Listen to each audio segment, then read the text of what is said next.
disciplina para orar, priorizar estar na presença de Deus. E aí a gente pode fazer um diagnóstico que o que menos a igreja de Jesus e os crentes têm priorizado em nossos dias é oração. E nós queremos ter vida cheia do Espírito Santo, mas não vai ter nunca vida cheia do Espírito Santo se você não gasta tempo para buscar o Senhor, e que a sua vida de oração se limita a curtos períodos de oração, quando se ora de manhã rapidinho em casa e no final do dia para marcar o ponto, para não dormir com peso na consciência, ficar com medo de ter pesadelo. Se você ora com medo de ficar pesadelo, esse não é o objetivo bíblico. Se você tem medo de escuro, aí eu vou orar para dormir, porque eu tenho medo de escuro, então eu tenho uma noite em paz, eu vou orar, porque os Espíritos podem me visitar à noite. Esse não é o motivo para você orar, não é a motivação certa.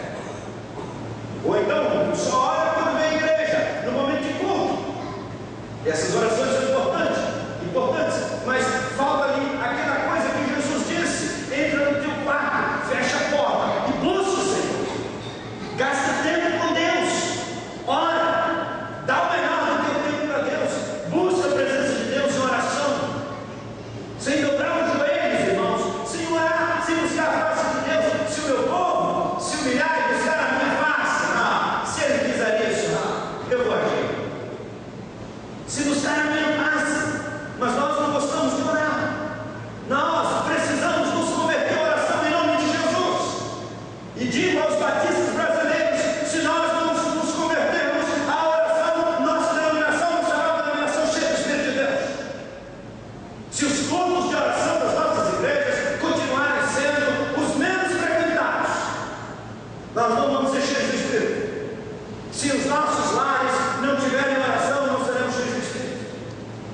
Se os pastores não gastarem tempo com a oração nos seus gabinetes, buscar o Senhor, também não vão ser cheios do Espírito.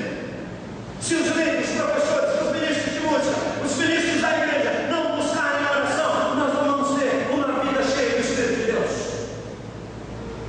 E olha que tem gente que está tentando atrair o povo para a oração de algum jeito. Como atrair o povo para orar? O pastor que quer trazer gente para a oração, ele tem que arrumar às vezes uma campanha e dizer: olha, se não vier tantos dias, não recebe a bênção. Aí eu vim pegar o cartão do povo e a promessa da bênção. E aí é um jogo, uma negociação. Olha o nível, olha o absurdo que nós chegamos. Nós estamos vendendo a oração na base da liquidação e da promoção. O Israel de Deus só busca o Senhor se houver uma liquidação ou uma promoção. Quando a oração deveria ser a prioridade da vida do crente, eu tenho que buscar o Senhor. Marca um culto só de oração. Uma vez na minha igreja em Brasília, meu pastoreava, meu falou: pastor, mas culto só para orar, o povo não vem, tem que ter mais um negócio para atrair. Falei: minha irmã, se Jesus não atrai o povo, o que nós vamos fazer? Eu falei assim: vamos trazer o Michael Jackson para cantar na igreja e atrai o povo. Trazer o quê? O povo Israel de Deus, o meu povo que se chama pelo meu nome, precisa ter prazer em me buscar, prazer na minha presença. Se nós não temos prazer na presença de Deus, nós não oramos, não buscamos o Senhor, e nós vamos ter vida cheia do Espírito, irmãos. Conversa. Queridos, na igreja de Jesus nunca precisou de gente que ora. Eu, quando encontro pessoas que dizem: pastor, eu oro. Tem uma senhora, um casal em Brasília, que me diz: pastor, pode ter certeza, todo dia 5 da manhã nós estamos orando. Todos os dias 5 da manhã nós acordamos para orar pelo Senhor e pelos missionários, pela junta de missões nacionais, missões mundiais, pelo pastor João, ora por todo mundo. Gente que busca Deus, gente que ora.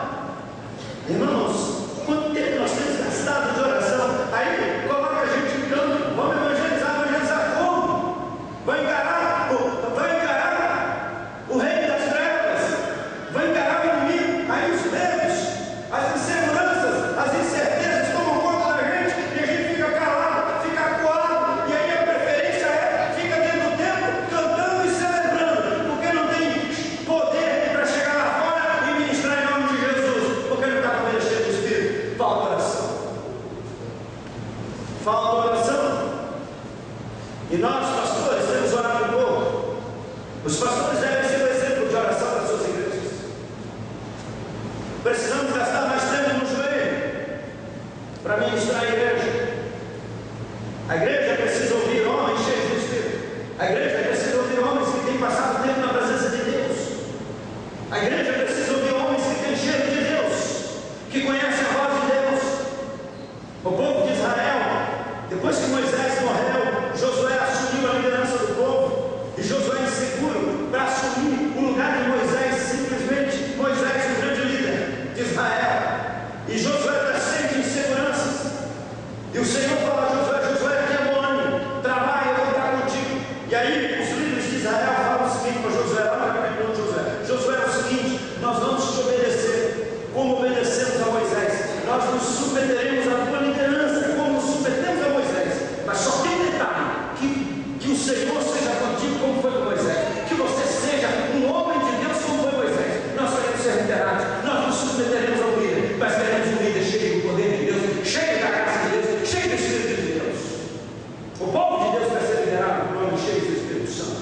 O povo de Deus vai ser liderado por pessoas que conhecem Deus e que tenham vida na presença de Deus em todo o tempo. Os crentes, irmãos, olha, nós batistas precisamos nos converter à oração. Eu tenho chegado a essa conclusão, no sentido de amar a oração, no sentido de priorizar a oração, de gastar tempo para a oração, de gastar 1 hora de joelhos buscando o Senhor, 2 horas, um dia de oração, um dia de jejum e oração, um dia na presença de Deus. Essa semana nós fizemos 24 horas de oração. Começamos terça-feira, 6 da tarde, aliás foram 26 horas, porque nós começamos 6 da tarde no dia 11 e fomos até 8h15 da noite do dia 12 de outubro agora, orando sem cessar. Oramos em vários lugares do Brasil, pessoas fizeram o mesmo conosco. Buscamos o Senhor e oramos e gastamos tempo na presença de Deus. Meu irmão, se você quer ter uma vida cheia do Espírito Santo, saia desse evento, saia desse congresso com a agenda refeita de prioridades. Gaste mais tempo com o Espírito de Deus do que com a televisão. Gaste mais tempo com a oração do que com outras coisas, com entretenimento. Gaste mais tempo na presença de Deus. Busque o Senhor, entre no seu quarto, pegue sua esposa, leve para o quarto, dobre os joelhos, ore ao Senhor. Pegue seus filhos, ore ao Senhor. Restaure a oração na família. Outro lugar que o altar do Senhor está quebrado. Não há oração na família. Os lares não se reúnem mais para orar. Os lares, você sabe, na sua família, qual foi a última vez que você se reuniu com a família para orar? Não há oração na família, não há oração na família, não há oração na igreja, não há oração na vida pessoal do crente, não há oração na comunhão da igreja, e nós queremos ser cheios do Espírito de Deus, queremos testemunhar com poder, orando só nele, irmãos, para cumprir o ritual, quebrar a regra. E aí a gente vê Jesus ora 40 dias.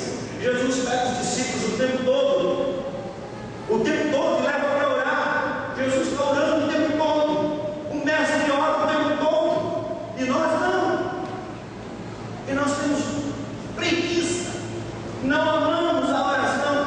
Eu tenho orado e pedido: Senhor, que nós nos convertamos à oração, conversão à oração. Irmãos, sejam verdadeiros. Se a igreja marcar uma sexta-feira, um expediente, umas 8 da noite, falar assim: olha, sai do trabalho, passa na igreja, nós vamos para um churrasco, não precisa pagar nada, vai ter coca, vai ter fanta e tal, uma picanha assim, com aquela gordurinha mal passada, linguiça também, vai ter um lombinho, uma asinha de frango, vinagrete, uma farofa e tal. Sai, dê uma passada aqui na igreja, não perca, uma sexta. Aí na outra você fala: passe na igreja, nós vamos ter uma vigília aqui, das 8 até a meia-noite, dê uma passada aqui. Qual dos dois vocês acham que vai ter mais gente? Churrasco vai ter mais gente. E se a carne atrai mais do que a oração, que vamos conseguir vida cheia do Espírito? Irmãos, eu nunca orei tanto na minha vida. Eu travo uma batalha cada dia. Porque quando você vive uma vida que precisa de um milagre de vez em quando, é uma coisa. Mas quando você vive uma vida que precisa de um milagre todo dia, aí não tem jeito, não tem jeito. Não tem para onde correr. É preciso orar e buscar o Senhor. E todos os dias eu preciso de um monte de milagres. E todos os dias nós precisamos orar muito. E a Bíblia diz que nós devemos orar sem cessar. Quando oramos, coisas extraordinárias acontecem, coisas tremendas acontecem. Quando nós priorizamos Deus, quando nós priorizamos uma vida de oração, e é um tema recorrente, eu digo que não precisa se escrever mais nada sobre oração.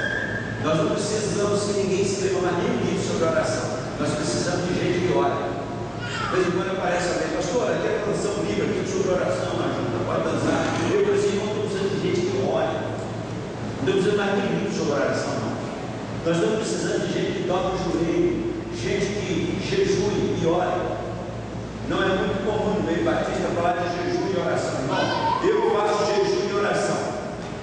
E não estou fazendo nenhuma troca com Deus, não. Eu jejuo para priorizar o espiritual. Se eu não tenho tempo para comer. Eu entendi um pouco o sentido do jejum quando eu trabalhava na Caixa Federal. Às vezes nós pegávamos reuniões com questões super importantes, questões estratégicas para a empresa, e nós entrávamos em reunião de manhã e não parava para almoçar. Era só na base da água mineral, café e o biscoito creme crack. Virávamos o dia inteiro, porque era prioridade. Então a comida ali não era importante, o importante era tratar os assuntos que tínhamos que tratar. Então às vezes eu faço isso com oração, eu falo, olha, hoje eu preciso gastar tempo com oração, e nada mais é importante. Não me traz comida, eu não tenho tempo para comer. E eu fico pensando quantas vezes eu virei. Um dia eu cheguei em São Paulo, fizemos uma intervenção numa regional da Caixa de São Paulo, e eu era o executivo da matriz, fizemos uma intervenção em São Paulo. Cheguei numa segunda-feira de manhã, era 10 horas da noite, nós não tínhamos comido nada, só água, café. E nem percebi, porque estava ali reuniões e tal, questões sérias para tratar, não tive tempo de comer. Lembra que hoje eu saí dali 10 horas da noite para a gente jantar em São Paulo, porque tinha tanta coisa importante que não deu tempo de comer. Quando a gente vai lidar com as coisas de Deus, são mais importantes do que as coisas do mundo. E aí nós não temos nem tempo para nada, nem para telefone, nem para computador, nem para ninguém, nem para comer. É concentração, é no Senhor, ali buscar o Senhor. Não é jejum, dizer, não, estou jejuando, está bem, Senhor, como é que está o Deus terra? Passando fome, Senhor. Isso é tolice. Mesma coisa que eu chegasse lá na Caixa, depois lá na presidência, na diretoria, lá e falasse, olha, passei um dia sem comer, lá em São Paulo, trabalhando. O problema é seu. Devia ter feito isso mesmo. Eu tinha que trabalhar. Então, meus irmãos, o jejum é uma priorização das coisas espirituais. Sei que esse tema às vezes meio complexo, meio batista. Mas olha, eu digo para vocês, se eu não jejuar e orar, eu estou perdido nas batalhas que eu tenho que enfrentar na obra missionária do Brasil. Hoje eu sou um alvo prioritário do diabo. Hoje o inferno mira a minha vida e a minha família o tempo todo. O tempo todo ele está me rodeando e tentando derrubar. E eu preciso orar e muito, porque ele veio matar, roubar e destruir, eu estou derredobramando como um leão buscando a quem tragar. Mas o Senhor dos Exércitos está conosco, o Deus de Jacó é o nosso Deus. Vocês estão acordados ou vocês estão dormindo? Quem está dormindo, diga amém. Então, todos têm acordado. Eu perdi o tempo, porque você tem tempo, eu já falei. Você já pensaram, né? Eu já percebi que tem gente orando, não vou falar, para orar e falar. E eu estou com gás, eu tenho que falar umas 3 horas. Aí eu guardava a manhã. Queridos, vocês entenderam? Porque eu não quero ver a gente falar e tal, e você sair daqui sabendo mais coisas. A minha oração antes de vir para cá, eu falo, Senhor, que depois desse congresso, as pessoas que foram nele irão orar mais, irão gastar mais tempo na tua presença, irão ter prazer na oração, irão amar a tua presença. A Bíblia diz coisas lindas sobre a oração. A Bíblia diz assim, o Senhor diz o seguinte, clama a mim, buscar-me-eis e quem pede, quem busca, quem bate. É assim, é orar. Deus tem um compromisso uma oração do seu povo. É impressionante isso. Como isso é maravilhoso, mas parece que o diabo nos engana. Nos engana. Quando a gente vive essa vida de oração. Quando eu pastoreava em Brasília, tinha um grupo de homens na igreja, que nós jejuávamos uma vez por mês, um dia, e nos encontrávamos na igreja às 6 da tarde, era sempre na última, colocava a última sexta-feira do mês, porque era sexta-feira de vigília de oração. Toda última sexta do mês, lá na igreja nós tínhamos vigília de oração, virávamos de oração, às vezes fazíamos 24 horas de oração, ininterruptas, buscava o Senhor. Naquela época nós estávamos com 38 congregações, trabalho missionário intenso, não tinha como continuar uma obra dessa sem muita oração, senão nós não iríamos dar conta, porque o inimigo vem com muitos bombardeios, tentando nos tirar o foco, tentando nos desviar da vontade de Deus. Então, meus irmãos, falar de evangelização sem falar em oração, pode esquecer. Aí a gente vai tentar estimular o povo, a gente vai tentar motivar, e tenta ensinar daqui, tenta ensinar dali, e a coisa parece que não anda. E eu brigava na igreja, queria esfumar o canto da boca, dizia: irmão, eu vou evangelizar. Aí marcava para evangelizar, marquei um dia domingo à tarde.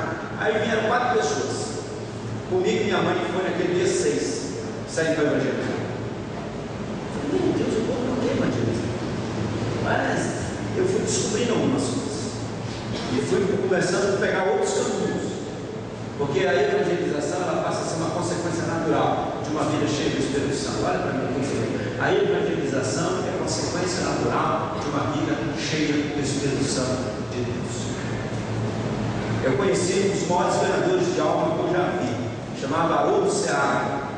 Se você for no Porto de Brasília, ele é um agente do federal, do governo, ele trabalha no Porto de Brasília. No mês passado eu passei lá, estava chegando, ele veio por trás, me abraçou com aquele negócio brasão da Polícia Federal, ele trabalha lá nesse departamento lá, e ele é um ganhador de almas para Jesus, é impressionante. Antes, quando ele era membro da minha igreja, quando eu estava pastoreando lá, e ele era assessor do desembargador lá em Brasília. Mas um homem de oração, um homem que orava muito, um homem impressionante como aquele homem orava. Ele, quando saía para evangelizar, eu falava assim: irmão Haroldo, já posso ir para o batistério, porque você evangelizou, pode batizar pessoas. Uma vez fizemos uma viagem missionária com ele, e ele chegava na praça assim, e ele é impressionante a palavra daquele homem simples. E começava a evangelizar, ele ficou num banco de praça assim, umas 3 horas. E eu cheguei lá, ele já estava discipulando as pessoas. Ele não perdia tempo, domingo à tarde. Ele depois chegava domingo à noite na igreja e dizia assim: pastor, sabe o que eu fiz hoje à tarde? Fui para a rodoviária. Falei: o que foi fazer na rodoviária? Ah, pastor, eu peguei minha Bíblia, fui para lá, achei um tanto de gente que não ouvia o evangelho, eu preguei. Olha quantos se converteram. Olha, ele é assessor de um desembargador em Brasília, uma pessoa empregada federal. Homem que tinha tem um salário muito bom, uma vida muito boa.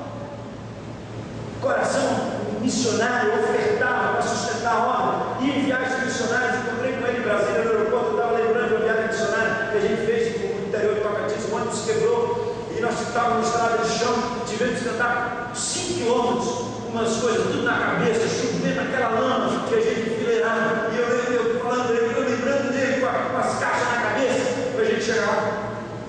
Um homem de oração, gastava horas e horas de oração. Aí eu passei lá em Brasília, eu estava saindo, ele me abraçou, e aí não tínhamos tempo, eu fui embora. Quando eu fui embarcar de novo, 2 dias depois eu voltei lá, encontrei com ele. Aí ele falou assim: pastor, vamos lá na minha sala. Aí ele levou lá na sala dele, e aí lá no lugar do café, ele falou assim: toma um cafezinho comigo aqui, e vamos orar. Eu me ajoelhei com ele lá no café, e nós oramos ali no aeroporto, no café lá, tomamos café e oramos. E ele orou comigo, uma bênção de Deus, homem de oração. E aí a vida dele é uma vida de evangelização.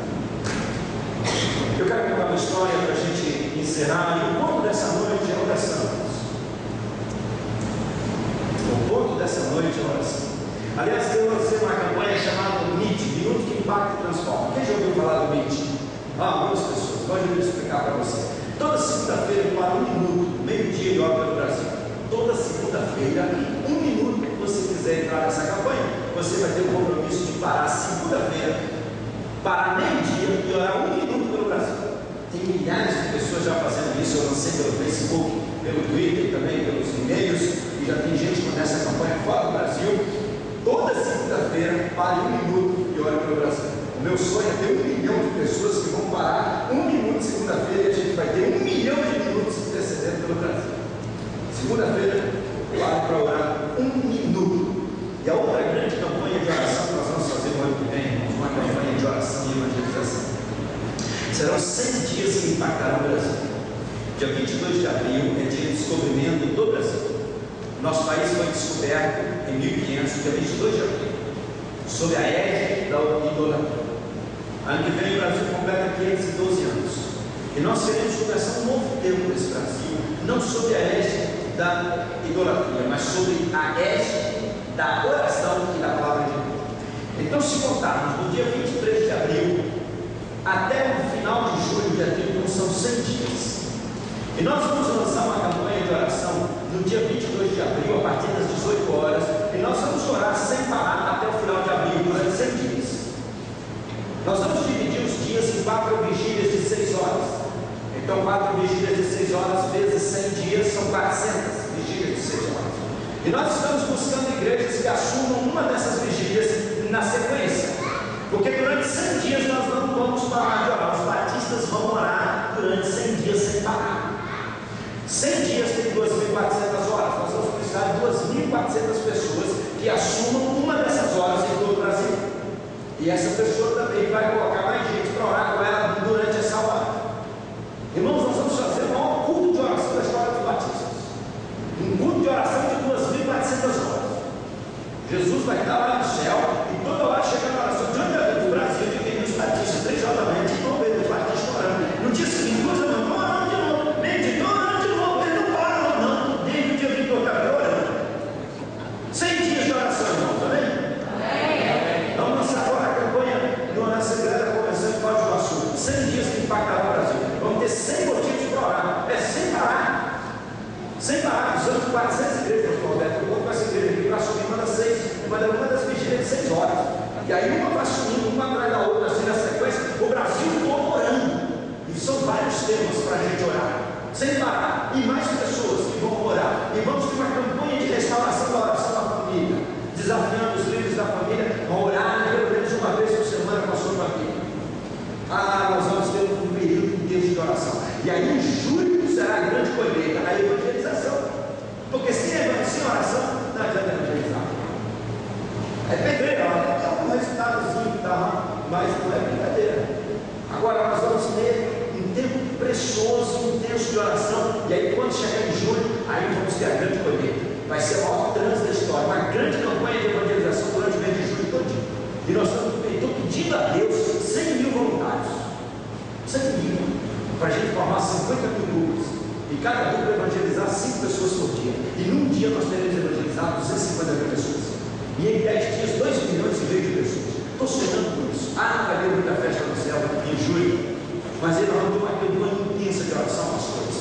Uma campanha intensa, buscando o Senhor, os igrejas batistas do Brasil inteiro. E outras igrejas evangélicas que quiserem também orar, nós vamos poder fazer a campanha de oração. E em julho nós vamos ter uma grande colheita nesse Brasil, em nome de Jesus. Amém, queridos? Amém. 2.400 pessoas, cada pessoa assumir uma hora. Se você assumir uma hora, você vai ser comprometido, vai estar comprometido com aquela hora. E eu vou pedir que você arrume mais 12 pessoas e divida aquela hora em 5 minutos. Em 12 vezes vai dar 5 minutos para cada pessoa. Aí cada uma 5 minutos, olha a sequência.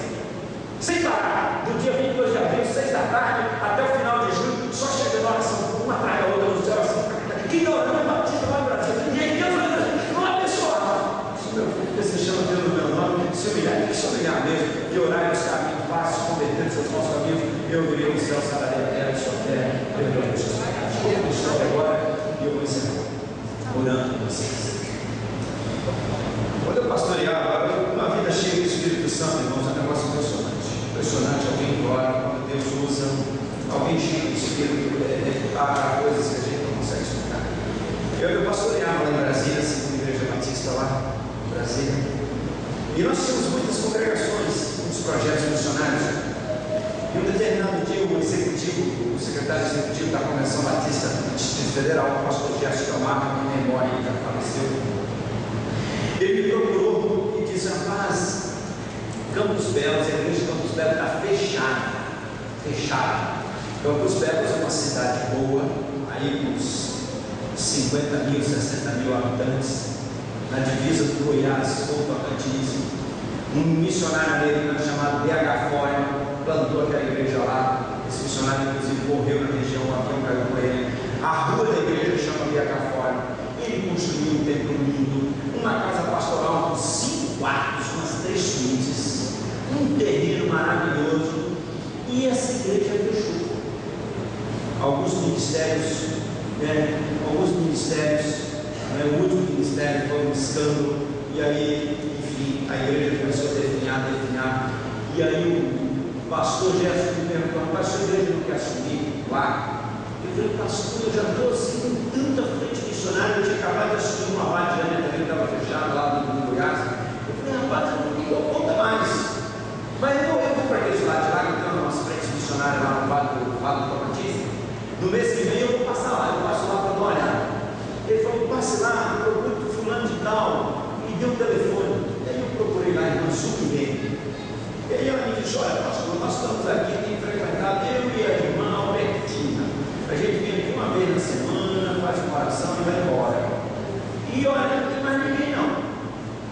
E está fechado a igreja. E aí eu falei para ele assim: irmãos, me deu uma foto de tudo aquele patrimônio, gente, uma pena.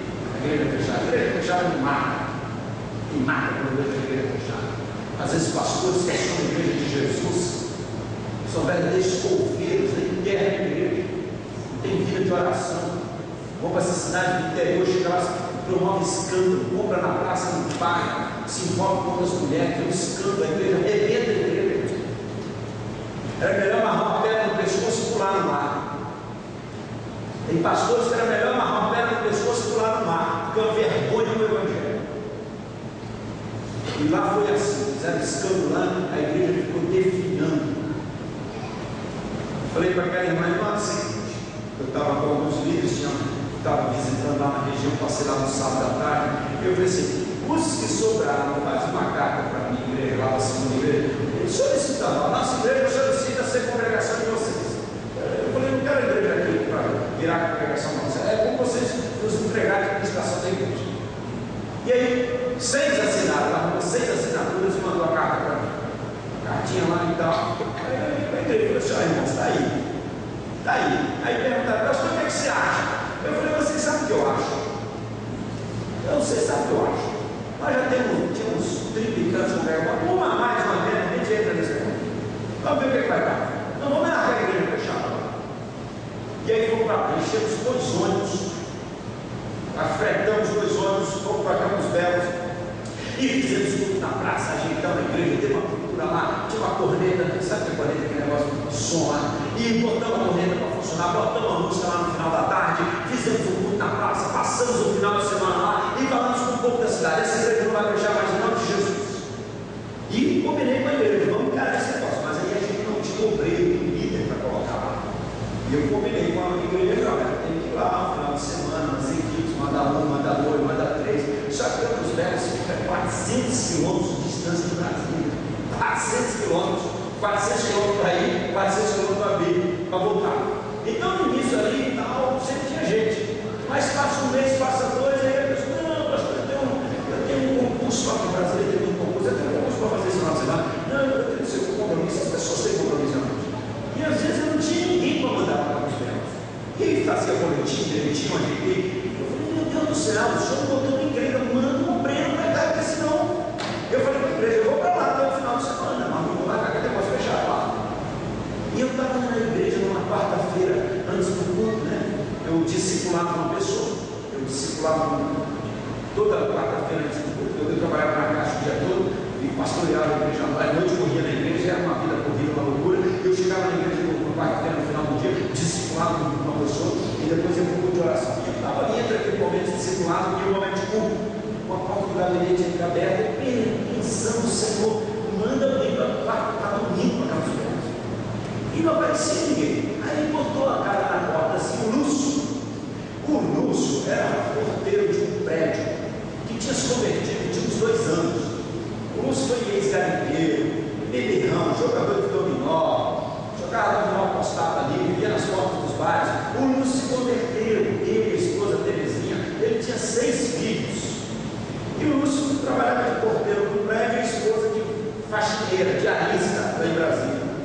E ali na igreja, o Lúcio, uma pessoa que se converteu, foi discipulada e gostava de evangelizar. Chegou na minha classe, eu fui dar aula para o Lúcio, pedi para ele ler João 3,16, ele tentou 10 vezes. Quando eu concluí isso, ele disse: pastor, foram 7 vezes. Eu falei: foi 10 vezes para tentar ler João 3,16, sem analfabeto, ruim das letras, mas um homem que aceitou Jesus, um homem que orava, um homem que tinha paixão por Jesus e buscava o Senhor.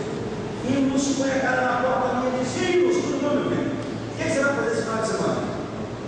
E ele falou: estou por aí, pastor. Eu falei assim: você veio em Campos Belos, não? E ele achou que era para ir comigo, porque às vezes eu ia nas congregações, chamava alguém para ir comigo, saía sexta-feira à noite, corria lá, voltava no domingo. Ele falou assim: eu vou. Eu falei: se você tem coragem de ir lá e pregar? Ele falou: eu pregar? Não, irmão. Eu falei: não, eu quero ensinar lá, dirigir o trabalho esse final de semana. Ele falou assim: eu vou? Você não tem coragem? Ele falou assim: se o senhor se responsabilizar um pouco.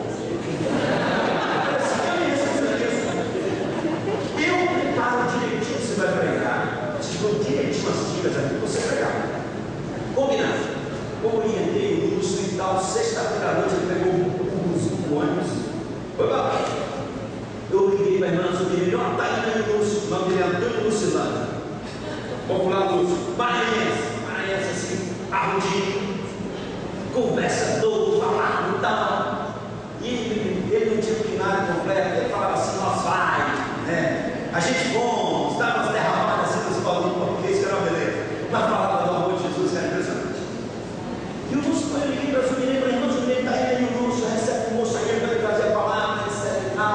E eu preparei assim o sermão, botei o texto, falei: ó, você lê o texto, você fala isso aqui, você enfatiza isso aqui, isso aqui e tal, você fala direitinho lá.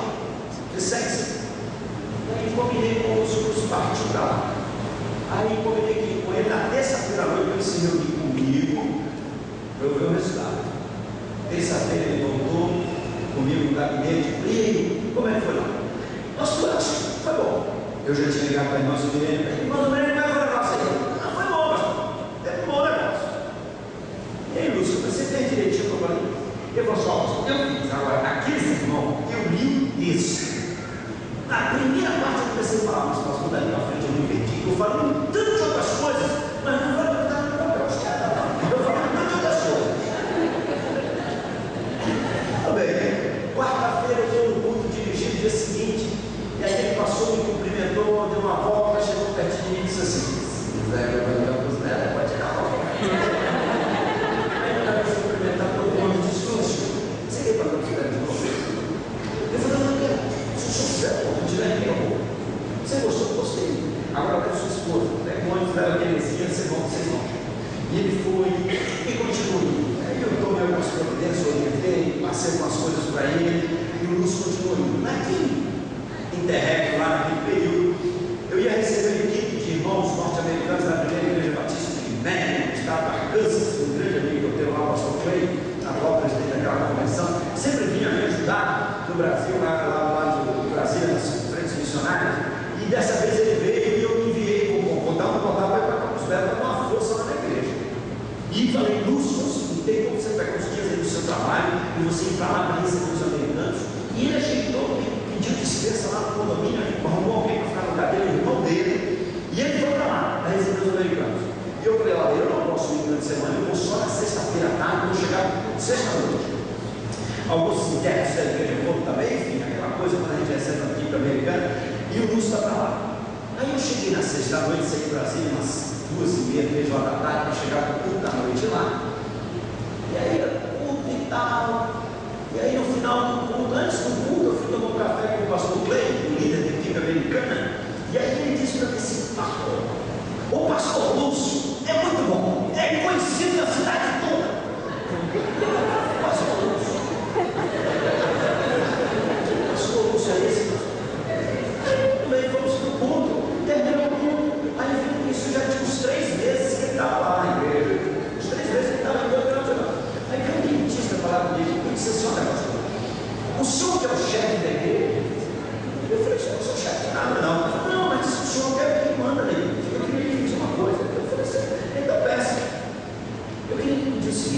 sou da igreja, minha esposa frequenta aqui a igreja, eu sou petista, a gente mudou para a cidade, eu voltei para a da igreja. E eu queria pedir para o senhor não tirar o pastor Lúcio daqui, não. Porque ele é muito bom. Eu falei, pastor Lúcio, eu falei, tá certo. Aí eu cheguei depois, o Lúcio, que história é essa de pastor aqui? Ele falou assim, não, pastor, eu não sou pastor, eles me chamam de pastor. E a gente tem orado para Deus mandar um pastor, um obreiro para cá. E eles sabem, então eles às vezes ficam falando para ficar aqui, mas não tem nada a ver comigo, não. Não sou eu que estou fazendo isso, não. Eu falei, tá certo. Aí voltei para a igreja, reuni o conselho de missões, reuni a liderança da igreja, compartilhei, irmãos, olha, eu vou conversar com o Lúcio, vamos orar, porque quem sabe a gente não nomeia o Lúcio como evangelista da igreja para ir para lá. Eu chamei o Lúcio, conversei, aí depois trouxe o assunto. Aí pensei para a liderança, né? Meu irmão falou assim, pastor, nomear um missionário evangelista da nossa igreja, que não sabe nem falar direito. Não, nem fala direito, quem sabe como fala, nós vai. Como é que a gente vai nomear um nome desse? Eu falei, meu irmão, mas ele está fazendo um trabalho lá e tal. Que negócio de liderança, né? Que empurra e tal. Aí eu levei para a igreja aprovou. Conversei com o Lúcio, orientei o Lúcio pediu demissão do emprego. E se mudou para Campos Belo com a família toda como evangelista. E ele me ligou um dia e falou, pastor, estou perdido nessa casa aqui. Ele morava lá no prédio que ele tomava conta, num quarto, sala, banheiro e cozinha com 6 filhos. Aí foi morar numa casa de 5 quartos. Ele falou, pastor, que eu não acho a esposa dele em casa. Deixou lá e foi para trabalhar lá. E eu botei um monte de livro para ele ler. E falei, Lúcio, você tem que fazer o supletivo primeiro grau, e depois o supletivo segundo grau, e depois tu vai fazer um curso. Você tem que fazer um curso pelo ninguém que sabe a distância. Eu tinha vocação para o negócio, um homem de oração, um homem dedicado. E o Lúcio foi para lá e começou a trabalhar essa coisa toda, e o trabalho andando e tal. Aí um dia o oficial de justiça chegou na casa dele e falou, pastor Lúcio, o juiz ia falar com o senhor. E o senhor ia lá no fórum, falar com o senhor, o juiz. Aí ele ligou, pastor, o juiz quer falar comigo. Ele falou, vai te prender. Como é que eu vou vestido? Eu falei, vai bem bonito, não, rapaz, para falar com o juiz. Aí ele foi lá falar com o juiz. Aí o juiz, o secretário mandou o Lúcio na sala do juiz. E o juiz conversando com ele, disse, olha, pastor Lúcio, eu não sou da sua religião, eu não sou protestante, mas eu queria lhe pedir um favor, eu queria lhe pedir um negócio. Será que o senhor poderia vir toda segunda-feira aqui no fórum fazer um estudo bíblico com a gente, também orar com a gente?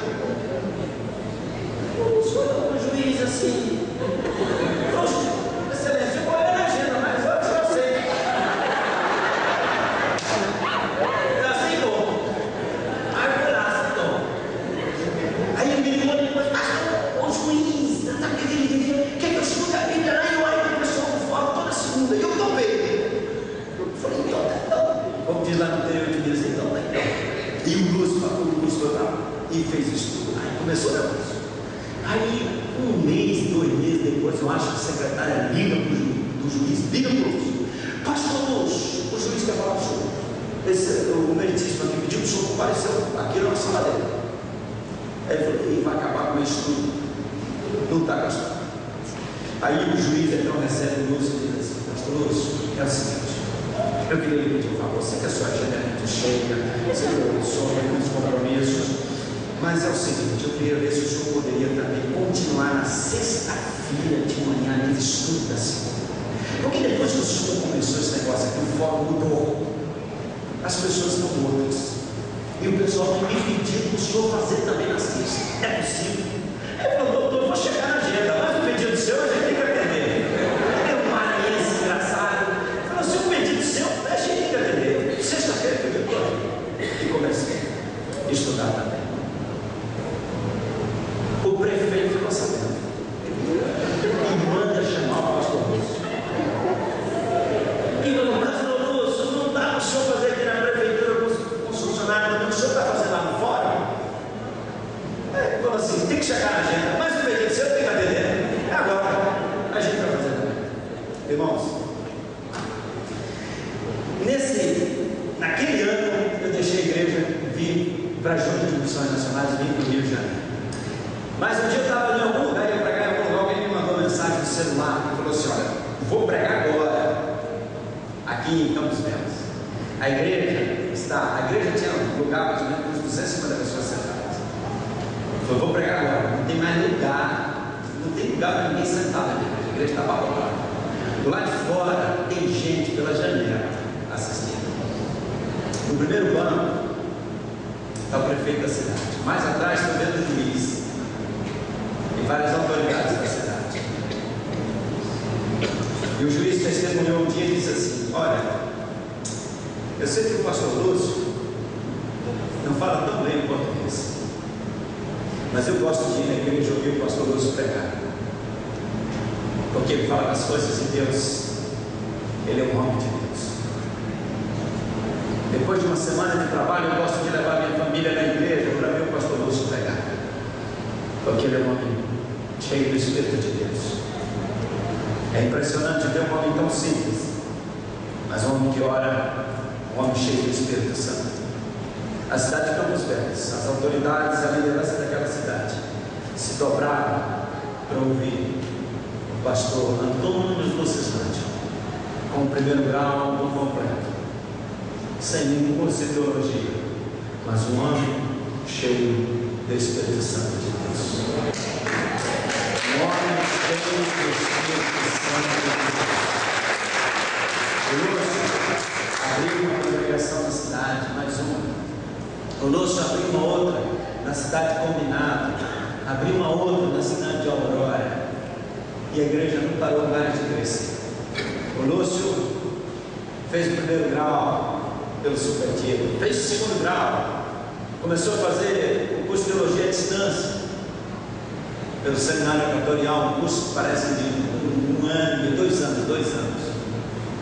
E o ano passado, o irmão Lúcio foi ordenado pastor pela ordem dos pastores do Distrito Federal, com consigo e tudo. Uma das tristezas foi não ter podido pregar no dia da ordenação dele, que ele me convidou, mas eu estava com um compromisso, acho que em Rondônia, e não pude ir a Brasília pregar na ordenação do pastor Lúcio. Um homem de Deus, esposa, faxineira, ele, porteiro de prédio, mas não importa se é porteiro de prédio, se é faxineiro, orando e com uma vida cheia do Espírito Santo. O juiz da cidade queria ouvir esse homem, o prefeito queria ouvir, o dentista queria ouvir, as pessoas queriam ouvir. Alguém me disse que quando o Lúcio passava nas ruas de Campos Belos, até os cachorros batiam continência para ele. Um homem simples, um homem de Deus. Meus irmãos, vamos orar.